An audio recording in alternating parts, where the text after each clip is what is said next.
আসসালামুআলাইকুম, কেমন আছেন সবাই? আশা করি আল্লাহর রহমতে ভালো আছেন। আলহামদুলিল্লাহ, আমিও ভালো আছি। সবাইকে আমার চ্যানেলে স্বাগতম। আজকে আমি আপনাদের সঙ্গে শেয়ার করব বেল সিস্টেমের রুমাল ফরাক কাটিং ও সেলাই। তো এখানে আমি 2 পাল্লা কাপড় এইভাবে আর কি 2 ভাঁজ করে নিয়েছি। এখন আমি 2 ভাঁজ করার পর আরও 2 ভাঁজ করে দিলাম। তো এটা কিন্তু রুমাল ভাঁজ করেছি কোনা করে। এই যে দেখুন 4 ভাঁজ হয়েছে। এখন প্রথম 2 ভাঁজ নিয়েছি, এরপর আরও 2 ভাঁজ কোনাকুনি করে দিয়েছি। করার পর এই যে এখান থেকে কোমরের যে মাপটি সেটি নিব। হাফ বডি আমি পরে কাটিং করব। তো হাফ বডিটা যেটার সাথে জয়েন হবে সেটা আগে কাটিং করতেছি। এই যে কোমরের এখানে নিলাম 7 ইঞ্চি। এখন এখান থেকে লম্বার যে মাপটি সেটি নিব। তো লম্বা নিব 25.5 ইঞ্চি। যার যেরকম লম্বার মাপ আসবে সেরকম আপনারা নেবেন। তো এখানে এই যে 25.5 ইঞ্চি নিয়ে যদি আমি কাটিংটা করি, আর আমার এখানে মাপটা এরকম আসছে, নিচের গেটটা 25.5। এর চাইতে যদি আমি বেশি দিতে যাই তাহলে আবার নিচে জয়েন করতে হবে কাপড়, 2 পাটের ভিতরে জোড়া লাগবে আর কি। বড়দের জন্য যদি বানাতে যান তাহলে অবশ্যই জোড়া দিতে হবে আর লম্বাটা বাড়িয়ে নিতে হবে। তো এটা 10 বছরের বেবির জন্য বানাইতেছি।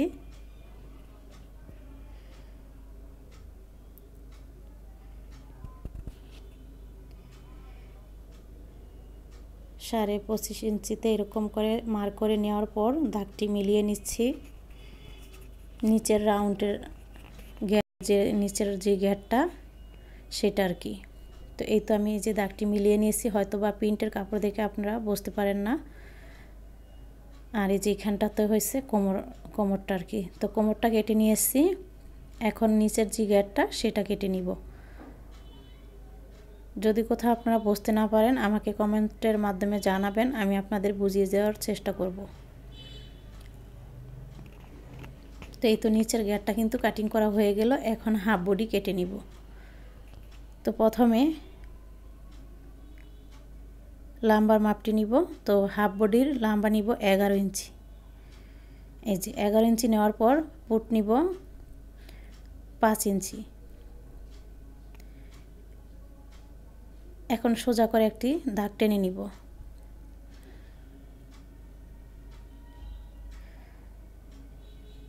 এখন বগলের যে মাপ সেটা নিব 2.5 ইঞ্চি আর কি নিচে, যেখান থেকে আর কি শোল্ডারের মাপটি নিলাম সেইখান থেকে মানে উপর থেকে 2.5 ইঞ্চি নিচে নিয়েছি। এখন সেইখান থেকেই মানে বগলের নিচ থেকেই বডির ফিটিংসের মাপটি হবে। তো 7 নিয়েছি, 14 ইঞ্চি বডি।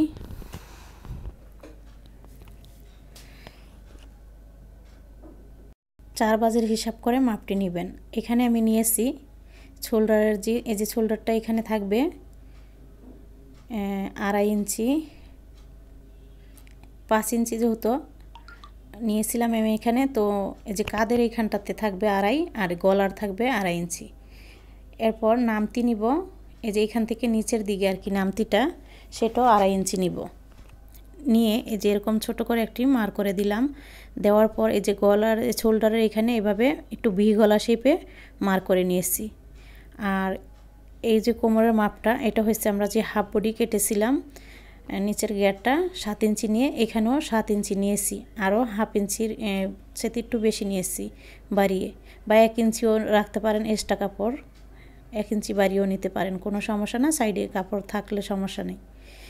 এখন এই যে এখানে একটু হাফ ইঞ্চির মতো ডাউন করে এভাবে একটি রাউন্ড করে দিলাম। এভাবে একটু রাউন্ড দিয়ে কাটতে হয়।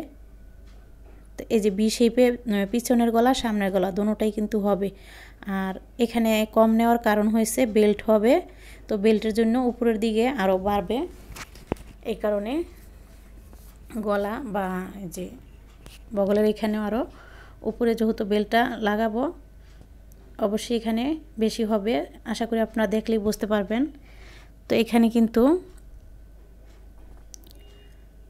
এই যে এইভাবে কিন্তু 5 ইঞ্চি আছে চওড়া আর লম্বাটা আছে 6 ইঞ্চি। তো ডাবল করলে 3 ইঞ্চি হবে সেলাই করার পর আর কি। হাফ ইঞ্চি বেশি আছে সেলাইয়ের জন্য, সেটা বাদ রেখে বলছি। সেলাইয়ের পর 3 ইঞ্চি থাকবো বেল্টটা আর কি।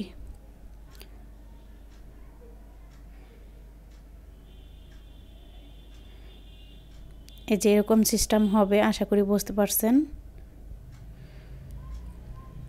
বেল্টের লম্বাটা 7 ইঞ্চি নেবেন, তাহলেই দুই পাশে হাফ ইঞ্চি করে সেলাইতে যাইব।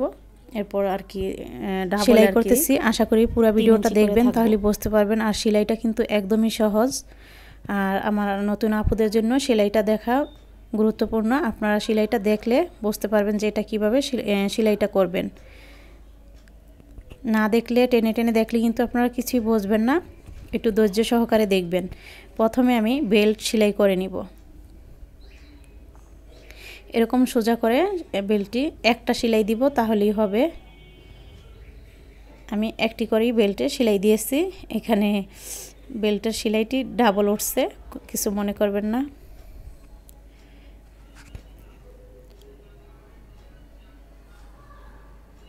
এখন আমি একটি কেচির সাহায্যে কিন্তু এটা উল্টিয়ে নিয়েছি। নেওয়ার পর একটা এভাবে রাখলাম। এখানে কিন্তু এই যে হাফ বডি 4 পার্ট হয়েছে, তো হাফ বডি কাটিং করার সময় ছোট এক পার্ট কেটে নিয়েছিলাম, মানে ছোট করে যেই হাফ বডিটা আপনাদের মাপ নিয়ে কেটেছিলাম ওরকমভাবেই আরও এক পার্ট কেটে নিয়েছিলাম, মানে সামনের পার্টের জন্য আর পিছনের পার্টের জন্য আলাদা করে। এটা কোনো কারণে ক্যামেরা অফ হয়ে গেছিলো, সেই কারণে আর কি আপনাদের দেখাতে পারিনি। তো এরকম ছোট করে আপনারা এই বেল্টটা লাগানোর জন্য আপনারা এইভাবে ছোট করে একটি হাফ বডি কাটতে হবে।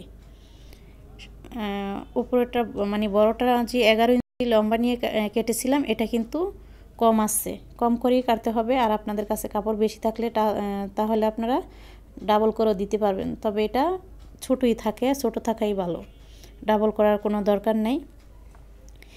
মাঝখানে কিন্তু আমি বেল্টটা রাখলাম, রেখে এইভাবে কিন্তু ঘুরিয়ে সেলাইটি দিয়ে দিচ্ছি। আর সেলাইটা কিন্তু খুবই সহজ। বেল্টটা মাঝখানে রেখেছি, দুইটা পার্টের মাঝখানে রেখে এরপর পুরাটা যে বগলের শেপ থেকে আর কি পুরাটা সেলাই এইভাবে দিয়ে দিচ্ছি। এটা হলো হাফ বডির এক পার্ট সেলানো, আরও এক পার্ট এভাবেই সেলাই করতে হবে। এই যে এই ছোটো যে হাফ বডিটা, সেটার কথা আমি বলছি। এটা মানে জামার উল্টা সাইডে থাকবো। এই যে এটার জন্যই কিন্তু এই বেল্টটা, এই যে এটার জন্য এভাবে রেখে দিয়ে সেলাই করলাম। এখন উল্টিয়ে নিলাম, আশা করি আপনারা বুঝতে পারছেন। আবারও আমি এইভাবে রাখলাম। এই যে খেয়াল করে দেখুন, ছোটো পাটটা নিচে দিয়েছি আর উপরে বড় পাটটা দিয়ে বেল্টটা মাঝখানে দিয়েছি। দেওয়ার পর আবারও একইভাবে ঘুরিয়ে পুরো রাউন্ডটা সেলাই দিয়ে দিব, গলা সহ আর হাতা সহ আর কি। তো এখানে আর কোনো হাতা লাগাতে হবে না, বেল সিস্টেমের জামা এরকমই থাকে। আর গলাতেও কোনো কিছু সেলাই করতে হবে না। আর যদি আপনারা এরকম হাফ বডি ডাবল লেয়ার না দিয়ে সেলাই করতে চান, তাহলে কিন্তু অবশ্যই পাইপিং করতে হবে। এভাবে বেল সিস্টেম করার আগে আপনারা গলাতে আর এই যে বগলের এইখানটাতে আলাদা করে পাইপিং করে এরপর বেলটি আলাদাভাবে লাগিয়ে নিতে হবে। সেটা সহজ হয়তোবা, কিন্তু এটা হচ্ছে অরিজিনাল যে বেল লাগানোর সিস্টেম সেটা। তো ওইভাবে অন্য কোনো ভিডিওতে আপনাদের সঙ্গে শেয়ার করব অন্য কোনো দিন।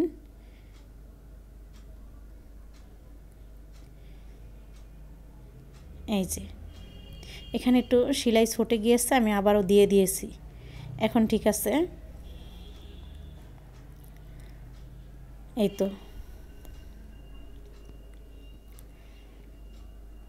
নখ দিয়ে একটু ঘষে নিলাম, এরকমটা হয়েছে দেখুন। এই যে ছোটো পাটটা, আর এটা কিন্তু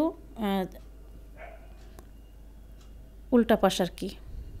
তো এই যে একটু জয়েন করে নিচ্ছি, যেহেতু এটা ছোট পাটটা এটার সাথে যাতে লাগানো থাকে, এই কারণে সিলি দিয়ে আটকিয়ে নিলাম।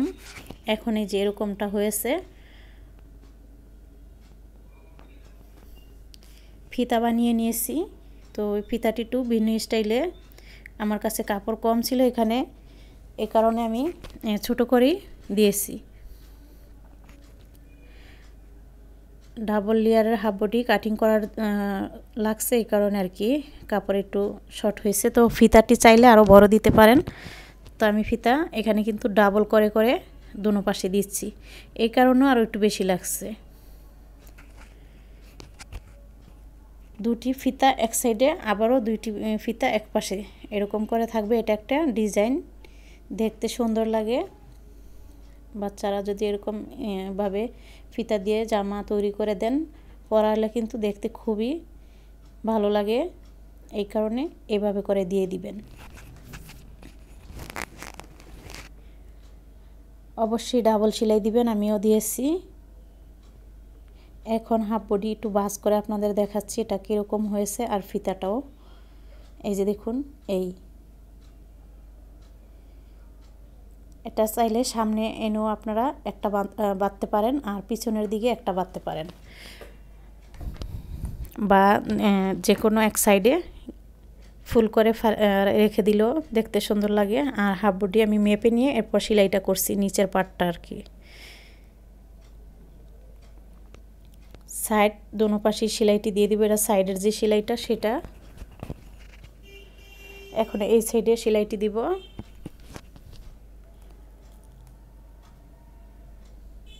এই তো এখন আমি এই হাফ বডি এভাবে রেখে দিব, একটু বাস পিঠে উল্টা করে রাখবো।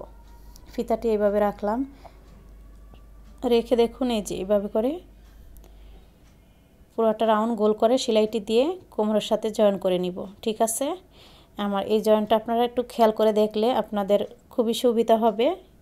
অনেকে নিচের গিয়ারের সাথে single single half body join করে, সেভাবে করলে দেখতে বেশি ভালো লাগে না। এইভাবে করবেন, আলাদা করে এভাবে হাফ বডি যদি আপনারা লাগান তাহলে ফিনিশিংটা সুন্দর হবে। দেখুন আমি লাগিয়েছি। এখন নিচের যে গিয়ারটা সেটা সেলাই করা বাকি আছে, এতটুকুই। এটা সেলাই করলেই শেষ। তো এইভাবে আমি চিকন করে এক ভাঁজ দিয়েছি, আবারও এক ভাঁজ দিয়ে, মানে দুই ভাঁজ দিয়ে সেলাইটি দিচ্ছি।